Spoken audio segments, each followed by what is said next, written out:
Hi guys, this video will be a little bit geeky. This vlog is the work what I'm currently working on. It's implementation of neural network for gyro filtering.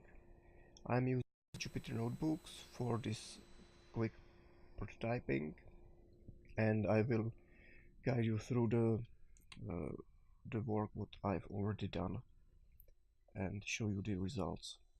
So what I'm doing, I gathered some flight logs with notch debug enabled and converted it to CSV file. In this block I am loading the CSV file and I'm parsing these values, the gyro 0 and gyro 1. These are filtered gyro data for the roll and pitch, and debug 0, 1, 2, these are unfiltered data from the gyro.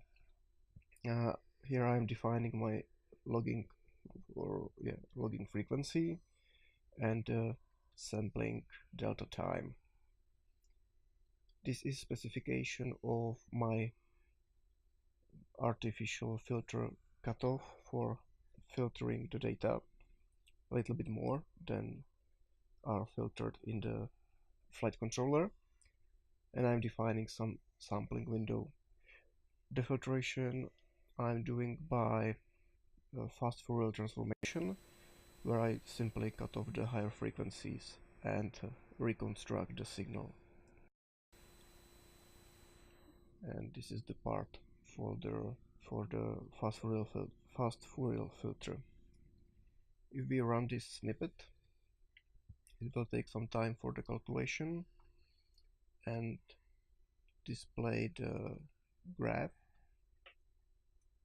where the filtered gyro and my more filtered gyro signal will be displayed.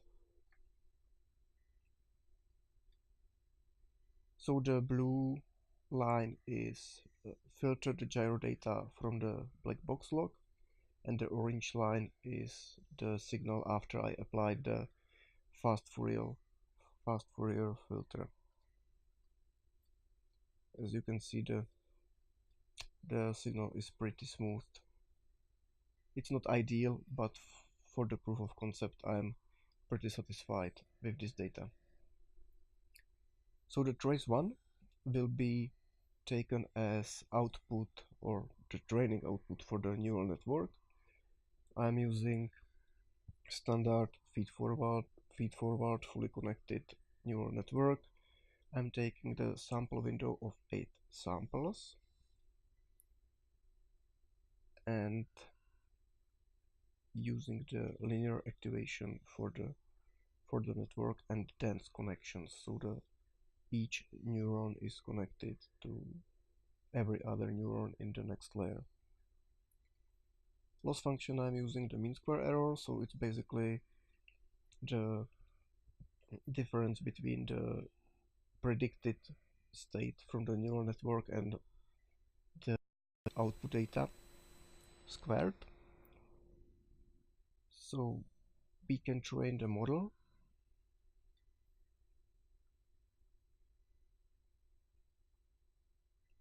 This will take a while. Currently the model is compiled, and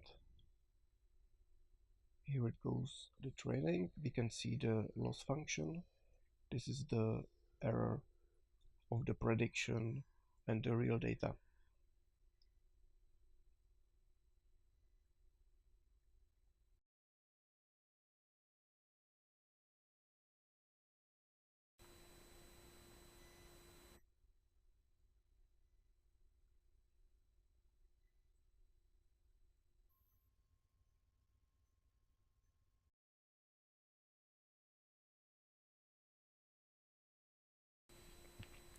Before I put the data into the neural network training, I scale them so they fit the interval -1 and 1.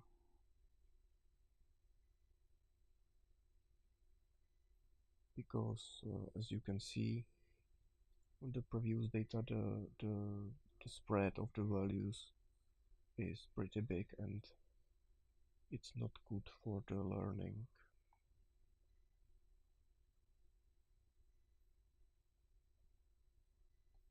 At least this is the theory.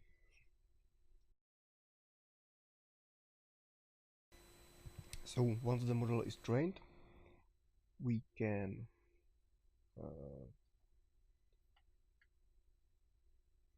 run it on validation data.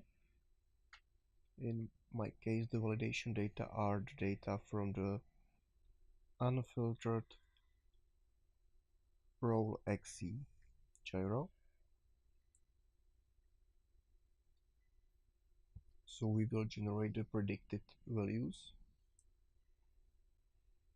and we can compare it with the flight controller filter data for the given XC and plot the graph.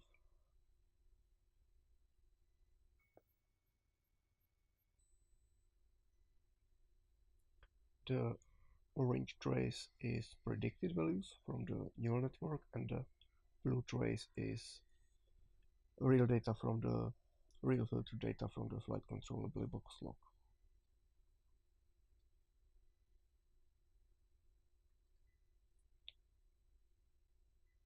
And this is the result.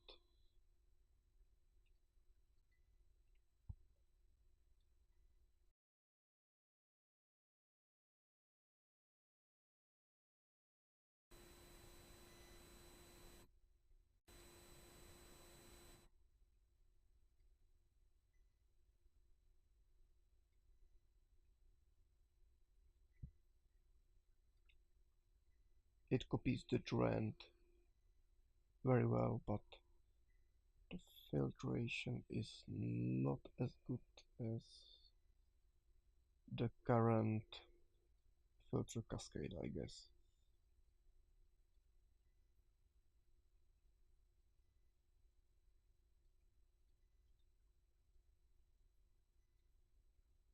Pretty close.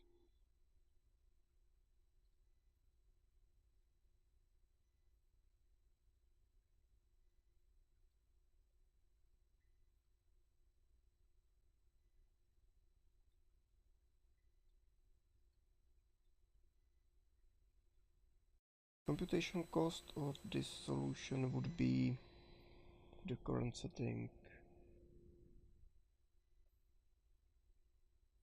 8 samples going to the first input layer of 8 neurons, so 8 times 8 multiplications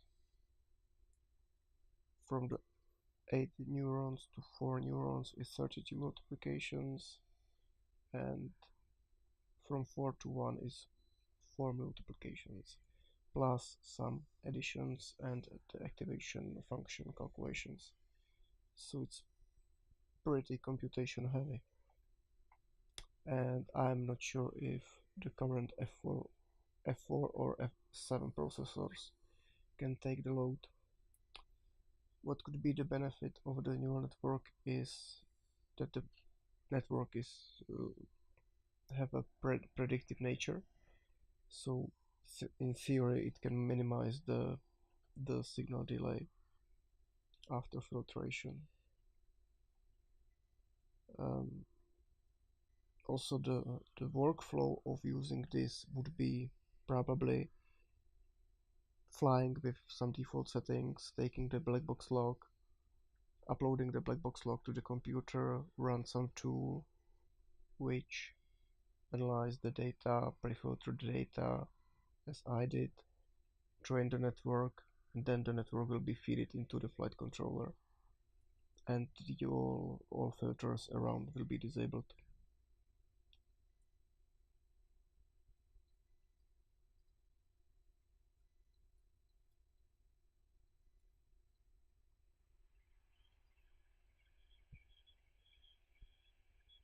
Yeah, so this is it. This is my work in progress, and see you next time. Okay, a little update to the end.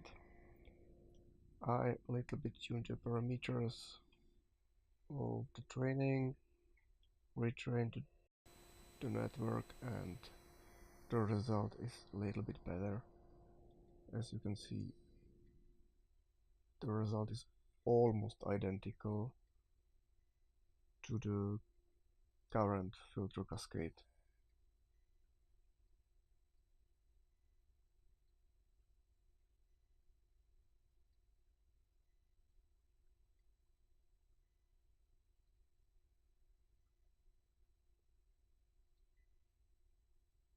The amplitudes are a little bit bigger, so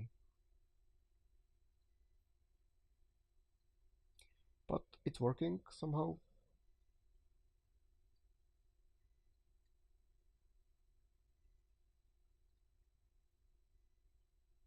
I also experimented with bigger sampling windows and the result is not improved much. So now, thanks for the watching and see you next time.